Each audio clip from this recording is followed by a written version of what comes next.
Bonsoir et bienvenue. 90 minutes au Bénin, c'est ici et maintenant. Au menu de la crise sanitaire mondiale, l'ouragan sanitaire très dévastateur. Près de 170 000 cas d'infection dans le monde, plus de 6 000 morts déjà dénombrés dans 142 pays du monde. Et l'Afrique subsaharienne qui enregistre son premier cas de décès au Bénin. Les mesures de prévention et de limitation de l'expansion du Covid-19 sont désormais corsées. La protection est maximale. Un deuxième cas confirmé après celui du ressortissant burkinabé. Il s'agit d'un Allemand. Une série de 11 mesures dont l'efficacité sera éprouvée dans les prochaines heures. Et cette mise en garde ferme contre les indélicats qui ne se mettraient pas en isolement automatique. Chaque jour qui passe présente son lot de cas confirmés, de morts et des mesures draconiennes. Le confinement au besoin. La psychose semble gagner les pays d'Afrique pour des populations qui difficilement s'offrent les 2 repas quotidiens. Peut-on envisager aussi des mesures de confinement? Comment contenir ce virus pour éviter toute propagation et donc des dégâts monstrueux tout au long de ces 90 minutes? Le coronavirus. D'abord, dans une première partie avec mes débatteurs du jour, Eloge Ganarou. Bonsoir Eloge. Bonsoir Herman. Bienvenue sur ce plateau. Merci et face à lui, tous. Sergino Lekossou. Bonsoir Sergino, bienvenue. Bonsoir Herman, bonsoir à tous. 90 minutes au Bénin, c'est sur Canal 3 Bénin et Canal 3 Télévision.com. Mais voici en première donc les unes de la presse.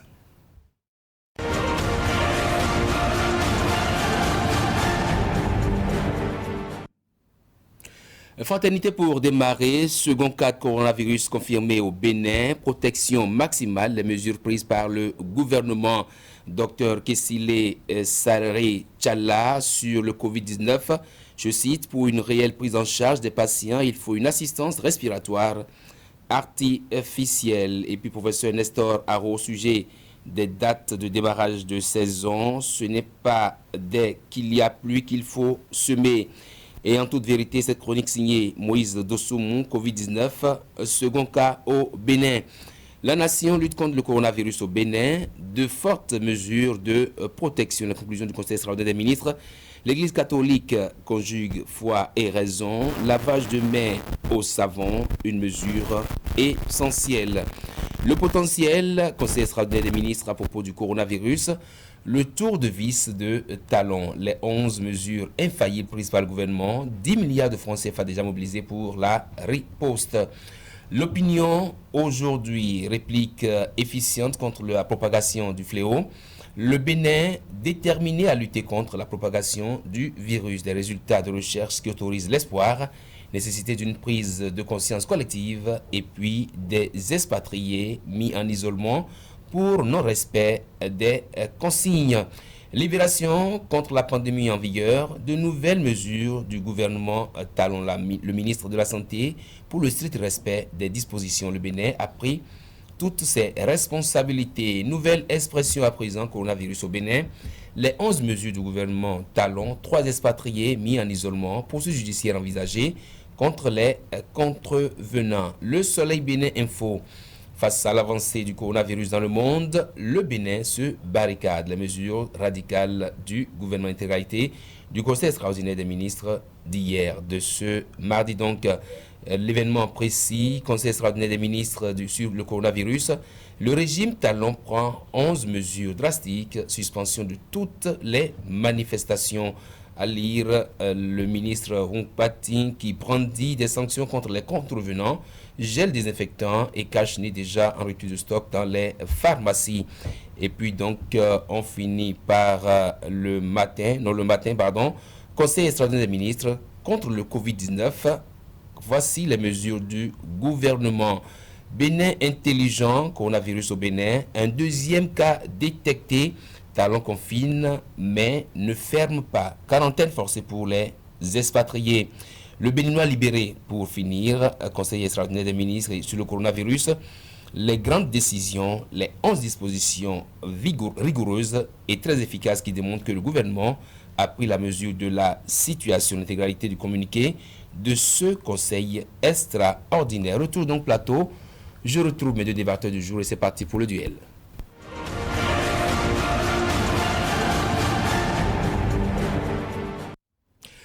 Eloge Ganarou, rebonsoir. Bonsoir Herman. Alors, un deuxième cas confirmé au Bénin, après celui du Burkinabé, on a parlé d'une, je ne sais pas si c'est une Allemande ou un Allemand, en tout cas il est d'origine allemande. Est-ce que vous pensez que le gouvernement, en prenant ces 11 mesures-là, a montré qu'il saisit bien l'enjeu qui se joue actuellement dans le monde? Très bien, Ron. Moi, je ne peux dire que ça n'arrive pas qu'aux autres. Donc, nous devons comprendre que cette bataille-là nous concerne tous, n'est-ce pas?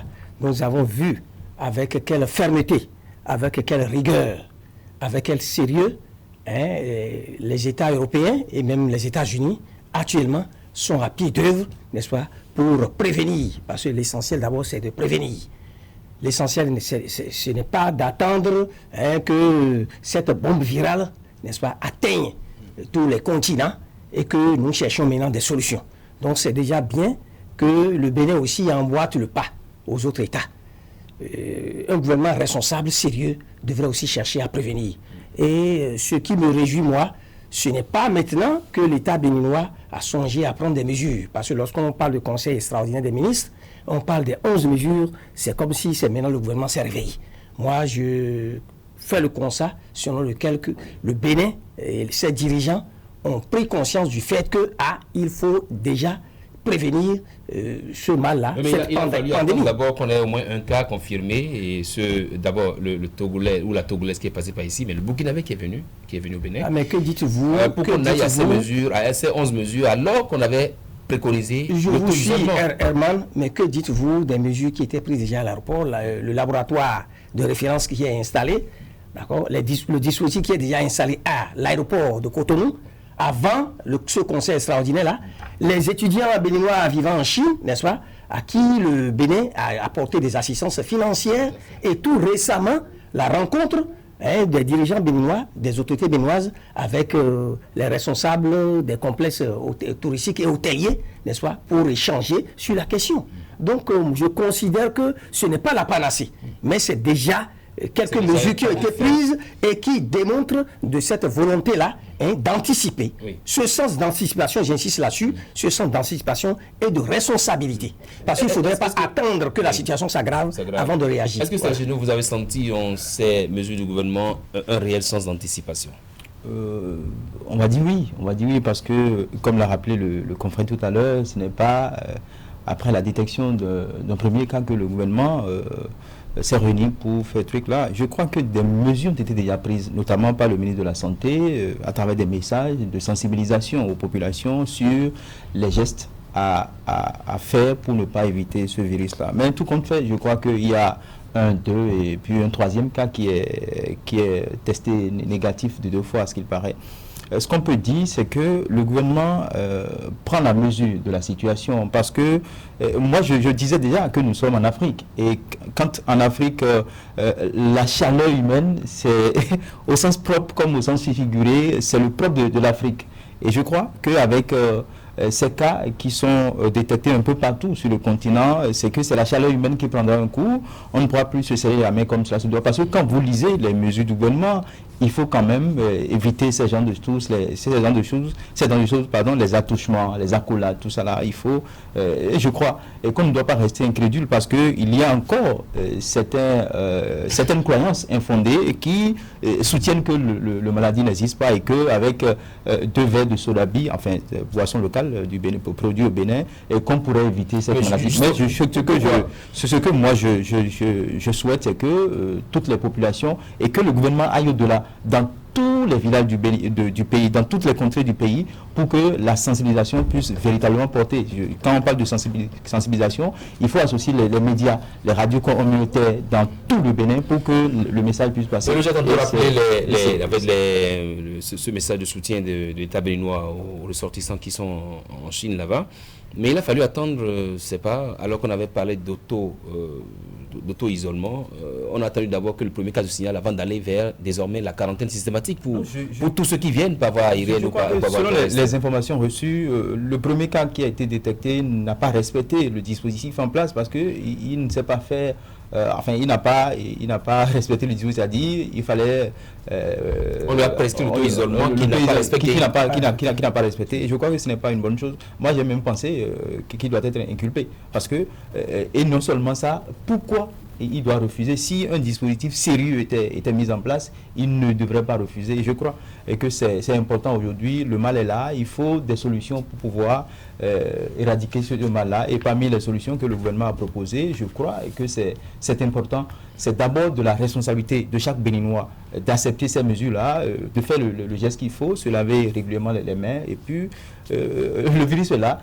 C'est les transactions qui font qu'on attrape ce virus-là. Et tout le bien qu'on peut souhaiter à notre pays, c'est que les cas soient circoncis. Et ceux-là, parce que nous sommes dans un contexte où chacun a peur, on a honte du regard de l'autre. Est-ce que si je vais là-bas pour dire je suis en train de tousser, je viens d'un pays étranger, quel est le regard qu'on va porter? Et ça fait que beaucoup n'arrivent pas à aller directement. La stigmatisation. Oui, la stigmatisation, beaucoup n'arrivent pas à aller directement. Et ce qu'on peut conseiller, c'est qu'ils aillent là-bas et que, également, ces centres qui ont été, mis en place par le gouvernement, que véritablement les soins soient des soins adaptés et que le personnel qui doit travailler là soit véritablement motivé pour que les malades soient bien pris en compte.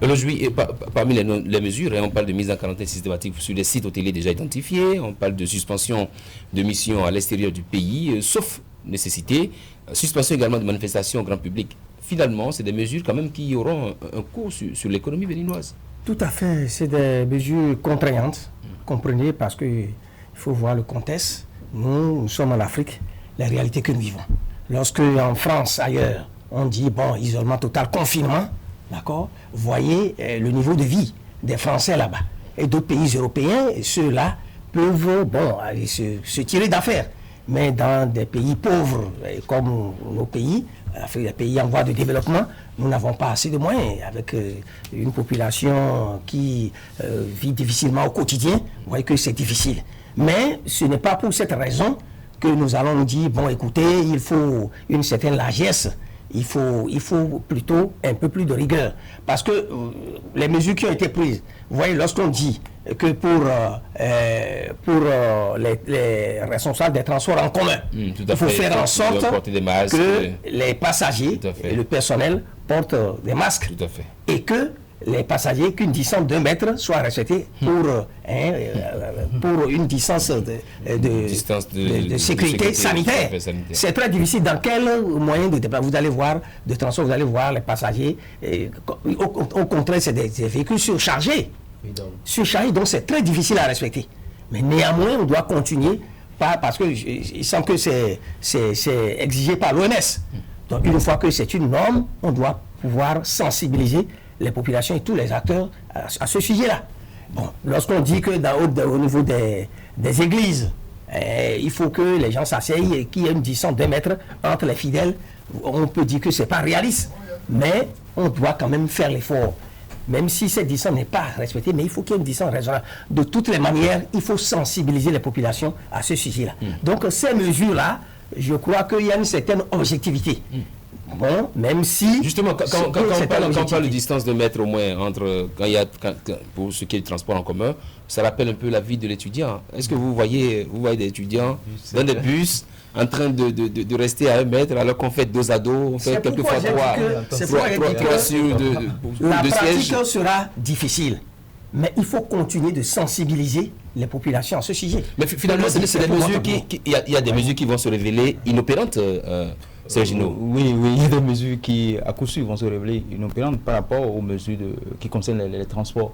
Les étudiants, d'abord, les bus, ça ne suffit pas aux étudiants. Maintenant, on va dire de garder une distance de 1 mètre, je crois que ça ne sera pas possible. Et ce qu'il y a lieu de faire, c'est qu'il faut essayer de combiner les dispositions, c'est-à-dire ces mesures-là. Il faut laver les mains, il faut avoir son gel. Si tant est qu'on doit rester confiné, compressé dans ces bus-là, il faut le faire. Maintenant, l'autre chose qu'il faut également faire, c'est d'éviter ces informations erronées et qui tendent à dire qu'en Afrique, il y a la chaleur et que le virus n'arrive pas à se porter 26 degrés. L'OMS a refusé que le virus peut immigrer d'une zone humide à une zone chaude, donc et que ce ne sont pas des informations à distiller dans la population, parce qu'à aucun moment 26 degrés ça ne peut pas tuer le virus. Ce qu'il faut faire, c'est d'éviter ces pièges, c'est d'adopter les mesures prises par le gouvernement et qui concernent la propriété, l'hygiène, et que chacun prenne conscience de ce piège-là, de ne pas tomber ce piège-là. On doit prendre conscience. Et puis, vous allez voir, c'est la santé. Aujourd'hui, il faut quand même que nous puissions arriver à nous protéger nous-mêmes et notre voisinage. Parce que quand quelqu'un est contaminé, c'est sûr que son voisinage sera contaminé. Vous allez voir les cas qui ont été détectés. On cherche les personnes avec qui ils ont pris contact. Et donc, c'est un peu ça, c'est une maladie de contact. Et donc, il faut adopter les mesures pour pouvoir l'éviter. Et je prête tantôt des étudiants, mais il y a également, vous l'avez dit, au niveau dans les églises, est-ce qu'on peut vraiment observer cette distance de mètre au moins? Oui, ça c'est... La sécurité sanitaire. Ça relève de la responsabilité de ces personnalités morales-là qui devraient aider l'État, parce que ça ne relève pas uniquement de la responsabilité des pouvoirs publics. Nous devons comprendre, moi j'ai appris par exemple, je sais pas, dans le Septentrion, qu'il y a des responsables religieux qui disent que la maladie n'existe pas, que c'est pas vrai, ça n'existe pas. Heureusement qu'ils ont été rappelés à l'ordre. Voyez-vous, c'est des cas comme ça que vous en savez, même au moment où on parlait. Est-ce que au niveau également, est-ce qu'il ne faut pas punir, est-ce qu'il faut pas sanctionner ceux qui disent ça, ceux qui pensent que, ceux qui disent que la maladie ne peut pas. Sérieux, parce qu'au moment où, n'est-ce pas, c'est pas le Bénin n'est pas une exception, où beaucoup d'autres pays travaillent à faire en sorte que leurs peuples prennent conscience de la gravité de ce mal-là, mais ailleurs, nous avons commencé par nous vanter en Afrique pour dire que non, l'Afrique n'est pas touchée, ceci, cela. Mais aujourd'hui, les cas que nous avons déjà enregistrés dans beaucoup de pays, au Sénégal, en Côte d'Ivoire, au Burkina Faso, proche de nous, et nous interpellent même au Bénin ici, lorsque je dis il faut saluer le sens d'anticipation et la responsabilité de nos dirigeants. Ça ne veut pas dire que tout est bon, tout est parfait. Au contraire, ces cas-là qui ont été détectés, ces cas-là doivent les inciter à travailler davantage et à se dire qu'il reste beaucoup à faire. Et ces cas doivent également inciter toute la population. Parce qu'aujourd'hui, ce n'est pas seulement le gouvernement, c'est toute la population qui est concernée. C'est chacun à son niveau qui doit comprendre que l'enjeu est de taille et qu'il faut qu'il soit responsable. Chacun dans ce qu'il fait, dans son quotidien, il faut essayer de respecter les mesures. Parce qu'au Burkina, il y a 27 cas de coronavirus, dont un décès. Le Burkina est proche. Et donc, il faut véritablement que le gouvernement arrive également à mettre les mesures qu'il faut au niveau des frontières. Nous connaissons comment les frontières se sont gérées. Récemment, il y a un maire d'une commune du Septentrion qui a parlé de ce que les frontières ne sont pas gérées comme cela doit être géré. Et c'est le moment plus que jamais de renforcer les équipes techniques au niveau des frontières pour véritablement que les cas soient détectés, pour voir quelles mesures il faut mettre en place. Parce que c'est surtout ça. Comment en même temps qu'on parle de ce Covid-19, comment éviter que la psychose gagne les populations du Bénin? Vous savez, un peu cette... Oui, c'est pourquoi j'ai dit tout à l'heure, il faut une conscience individuelle, une conscience collective. Parce que lorsque nous disons, et c'est vrai, que notre sécurité, ça, c'est la responsabilité de l'État, des pouvoirs publics, nous devons comprendre que nous-mêmes, nous devons assurer notre propre sécurité. Ce n'est pas pour cette raison que nous allons nous mettre dans la rue sans aucune prudence. De la même manière, la protection de la santé, d'accord, c'est un devoir de l'État, du gouvernement, des pouvoirs publics, mais nous devons comprendre que nous-mêmes, notre propre santé, nous devons en prendre conscience. Lorsqu'on parle aujourd'hui du Covid-19, n'est-ce pas, et c'est un cas préoccupant dans le monde entier, où, au moment où tout le monde se mobilise contre ce mal-là, cette pandémie-là, chacun de nous doit se dire que les mesures qui ont été édictées là, nous devons d'abord commencer par les ménages dans notre propre maison. L'essentiel, se laver les mains, n'est-ce pas? Et puis s'enduire la main avec un liquide hydroalcoolique, c'est l'essentiel. L'essentiel, et puis se protéger. Se protéger avec un masque. Mais il y a également la surenchère, mais quand même, puisque vous parlez de liquide hydroalcoolisé ou alcoolique, oui, il y a la surenchère à ce propos également. Ceux qui en ont, ils veulent vendre ça un peu plus cher. L'offre étant... C'est pourquoi au nombre des mesures du Conseil des ministres, du Conseil des ministres, j'ai appris qu'il y aura un suivi. Il y a un comité d'évaluation quotidienne, n'est-ce pas? Et même au niveau des pharmacies, où des produits existent déjà, où l'État fait en sorte que les pharmacies, les supermarchés et bien d'autres structures soient équipés. Et l'État nous a assuré qu'on fera en sorte que ça soit accessible, ça soit à la portée des citoyens. Maintenant, s'il doit y avoir de la surenchère, certains doivent en profiter pour dire que comment dirais-je, le mal des uns fait le bien des autres.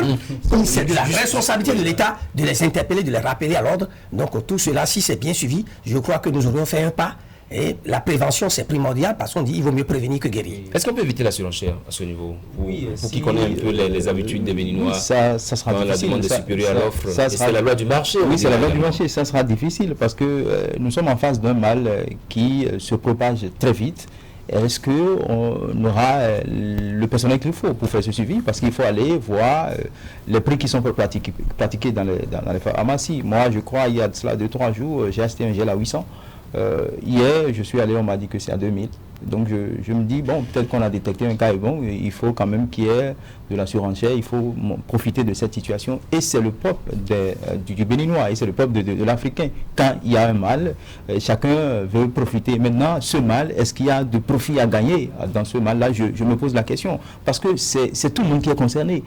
Personne n'est épargné. C'est tout le monde entier. Et ça montre aujourd'hui la faiblesse des grandes puissances. C'est un mal qui ne connaît pas ni grande puissance, ni petit pays. Encore que nous sommes en Afrique, un petit pays comme le Bénin, quel intérêt a-t-on à faire de la surenchère sur ces trucs-là? Et moi, je pense que on doit travailler, on doit prier. Et l'autre volet qu'il ne faut pas oublier, c'est le volet spirituel de la chose. Nous sommes au Bénin, jadis berceau du Vaudou. Aujourd'hui, il y a beaucoup d'églises révélées au Bénin.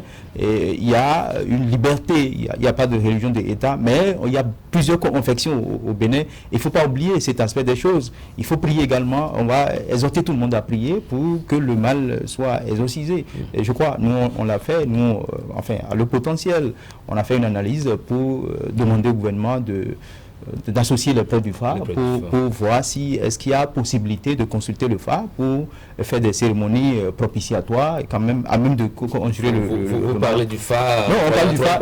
Je reçois d'ailleurs le professeur David Kofi Aza, voilà. Ah oui, ça je crois que lorsque nous parlons du développement justement, on s'attendait à ce que sur ces mesures-là, que le gouvernement interdise la tenue des marchés, par exemple. Tantopa, c'est un grand centre de brassage et de mobilité humaine. Vous voyez que c'est très difficile. Ailleurs, on peut dire, bon, interdiction de déplacement vers les supermarchés, les grands rassemblements. Et j'ai dit qu'il faut voir le contexte, il faut voir la réalité que vivent ces pays-là. Mais dans les pays africains, ça va être très difficile.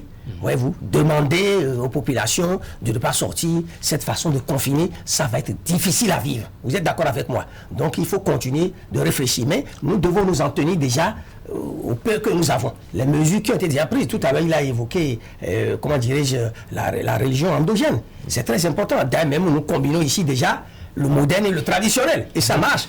Et il faut se dire la vérité. Ça marche. Bon, il y a encore des dizaines d'années, on avait beaucoup de réserves par rapport à ça, de la réticence. Mais aujourd'hui, les preuves sont là qu'avec cette combinaison-là, on a pu quand même nous permettre de nous guérir de beaucoup de maladies. Donc il ne faut pas oublier ce côté. Il ne faut pas que nous cherchions toujours la solution ailleurs. Je ne dis pas de rejeter ce qui vient déjà de l'Europe, des grands pays qui avant nous ont été touchés par ce mal-là. Mais à côté, pourquoi ne pas réfléchir aussi aux possibilités, aux moyens que nous avons ici pour faire face à la pandémie? C'est une réalité. Mais je crois que fermer les marchés, les écoles, nous n'en sommes pas là pour le moment. Il y a déjà une école annoncée fermée à Togoudou, je crois. Non, ça c'est du bon vouloir du fondé ou de celui qui a créé l'école, parce que il n'y a pas encore péril en la demeure pour qu'on ferme les marchés, pour qu'on ferme les centres, enfin les écoles et d'autres centres. Moi, je pense que il faut s'en tenir au communiqué, au Conseil des ministres, notamment les mesures prises par le gouvernement.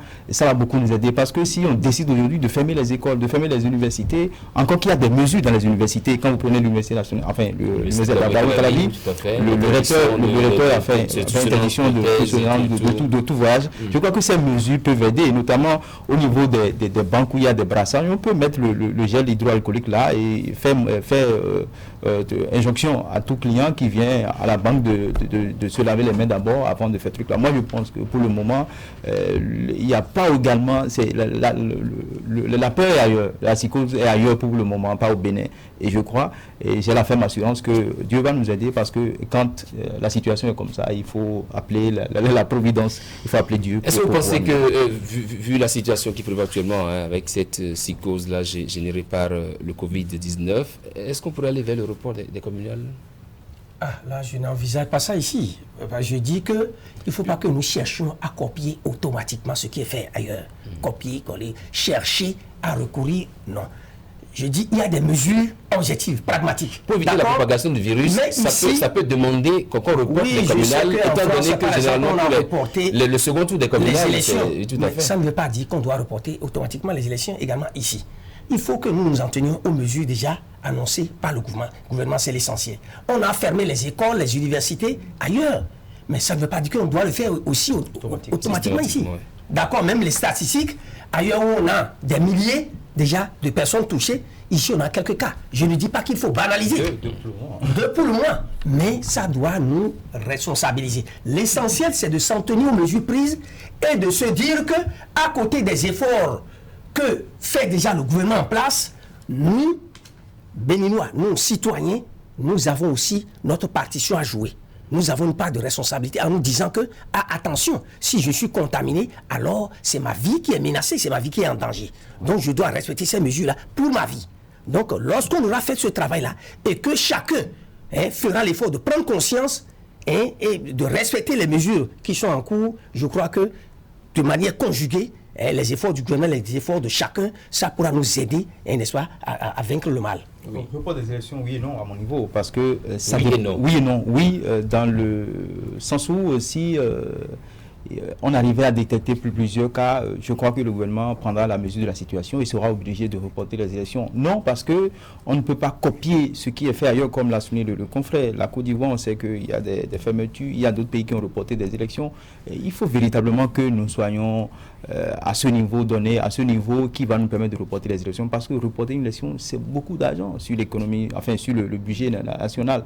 Et donc, ce qu'on va dire, il faut s'en tenir aux mesures et que chaque parti puisse jouer sa partition, que le gouvernement joue sa partition, que les populations également jouent leur partition. Et pour que les populations jouent leur partition, il faut la sensibilisation. Et je l'ai dit à l'entame, les radios communautaires, il faut que les mesures, il faut quand même arriver à corriger ces croyances populaires et infondées qui circulent à travers les réseaux sociaux. On parle de 26 degrés, on parle de l'alcool, on parle de gingembre, on parle de la viande de porc grillée, je ne sais pas. Donc, il y a ces choses-là qu'il faut corriger pour dire aux gens, oui, vous pouvez manger, mais ne pensez pas que c'est déjà de la thérapie que vous êtes en train de faire. Non, la thérapie, c'est de respecter les mesures, c'est de vous laver constamment les mains, c'est de s'acheter son gel hydroalcoolique pour laver les mains. Et je crois que les vidéos circulent sur les réseaux sociaux pour montrer comment il faut laver les mains, comment il faut prendre les mesures qu'il faut. Et véritablement, il faut qu'on en arrive à cette Il nous reste quelques 3 minutes. Comment voyez-vous cette mise en garde ferme du ministre de la Santé au sujet des indélicats? Tout à fait. Vous savez que les brebis galeuses, ça ne manque pas. Les brebis galeuses, il y en a toujours. Bon, il y en a toujours qui veulent contourner les mesures, n'est-ce pas? Mais ceux-là ne mesurent pas la gravité de la situation. Parce qu'il y a quelques semaines encore, on ne parlait pas d'un cas ou de 2 cas au Bénin ici. Donc on se plaisait à dire que, bon, en tout cas jusque-là, jusqu'à tel moment, jusqu'à tel jour, le Bénin n'a enregistré aucun cas. Aujourd'hui, on dit que, bon, ceux qui ont été, ceux dont on parle, ce n'est pas des Béninois. Mais l'essentiel, le plus important n'est pas là. Qu'ils soient Béninois ou qu'ils soient des étrangers, c'est la vigilance dont le gouvernement doit faire preuve, n'est-ce pas, pour faire en sorte que des étrangers ne passent pas le dispositif qui est mis en place de contrôle pour venir contaminer des gens au Bénin ici. Vous suivez maintenant? Et dans le même temps, il faut que ceux qui sont ici, nous Béninois, et qui nous vantons pour dire que nous ne sommes pas encore touchés, ne sommes pas contaminés, il faut que nous nous disions que nous devons respecter les mesures qui ont été mises en place et que nous devons aider même l'État, n'est-ce pas, à mettre en application ces mesures qui ont été décidées. Il y va, n'est-ce pas, de notre bonne santé, il y va de la protection de nous tous. Oui, cette mise en garde du ministre de la Santé. Je crois que c'est une mise en garde qui vient à point, parce que on ne peut pas quand même amener le mal ailleurs et ne pas et brûler les dispositions ou bien le dispositif en place, notamment à l'aéroport. Et il urge aujourd'hui que chacun, qu'il soit béninois ou étranger, qu'on ne travaille pas à ajouter encore au fléau qui existe en Afrique, notamment le paludisme, la famine, ce mal de Covid-19 ou de coronavirus. Ça sera tout le mal qu'on fera à l'Afrique, en dehors de l'immigration clandestine, clandestine et de tout. Et je crois qu'il faut véritablement que chacun puisse jouer sa partition. Et ça demande beaucoup de responsabilités de part et d'autre. Et quand surtout les expatriés, il faut que les personnes habilitées par l'État et qui doivent faire le travail puissent faire le travail. Non, il peut être de n'importe quelle religion, de n'importe quel pays, il peut être blanche ou noir ou jaune. Quand il vient, c'est un dispositif qui a été mis en place, il doit respecter. Et quand ils ne vont pas respecter, moi je dis, les cas détectés, il faut qu'on les inculpe. Ils doivent aller devant la justice parce que c'est mettre en danger tout un peuple. Et ce mal, ça évolue à une vitesse de croisière. Tout à fait. Il faut véritablement que, comme vous l'avez dit, vous allez prendre David Kofi Hazard, que lui et que d'autres personnes, d'autres pasteurs, il faut pas les hommes de Dieu pour qu'ils prient également pour le bien. Il ne faut surtout pas céder à la psychose, n'est-ce pas? Évidemment, pas à la peur. Rester serein. Alarmiste ou dramatiser les choses. Il est question, n'est-ce pas, d'être vigilant, de respecter les mesures prises en place et de réfléchir à des solutions au lieu d'être alarmiste. L'OMS n'a pas dit que c'est... Oui, il nous dira peut-être que si effectivement l'alcool, pour ceux c'est le gel hydroalcoolique. Voilà. Merci à vous, cher monsieur. C'était donc le duel. Voici venu l'heure de nous informer. Au menu, le Covid-19 en rapport avec les mesures de protection maximale prises par le gouvernement. On se reprend juste après la demi-heure d'information.